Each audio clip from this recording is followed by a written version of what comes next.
နဝင်းရှင်တောက်ကြသမီးကျမ်းမာရေးကောင်းပါစေခံစားနေရတဲ့ယောဂဝေဒနာအလုံးတတပြောက်ကင်းပါစေအနာနဲ့စေတိုးပါစေဆရာကောင်းသမားကောင်းတွေ့ပါစေအသက်ရကျော်ရှိပါစေအနာမျိုး96ပါးကင်းပါစေယခုပင်မိမိဖြစ်ပေါ်နေတဲ့ကျမ်းမာရေးအညံ့အခိုင်များကင်းပါပြီအသက်အန္တရာယ်မှဝင်းလုံးကျော်လွတ်မြောက်ပါစေနဝင်းစီနဝင်းတက်များလည်းအပြေဝရရှိပိုင်ဆိုင်ပါစေ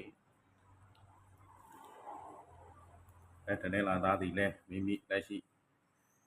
တာဝန်ကျရာနေရာဌာန၌အလုပ်တည်မြဲပါစေမိမိတက်လို့တဲ့သင်တန်းများလည်းတက်ခွင့်ရပါစေအပြောင်းအရွှေ့မဖြစ်ပါစေနဲ့အန္တရာယ်ကင်းပါစေမြတ်တာဤကံကောင်းပါစေ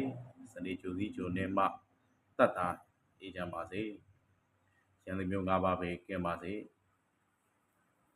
နဝင်းစီနဝင်းတက်များအပြေဝရရှိပိုင်ဆိုင်ရ၍ကောင်းကျိုးလိုရာစန္ဒများပြေဝကြပါစေ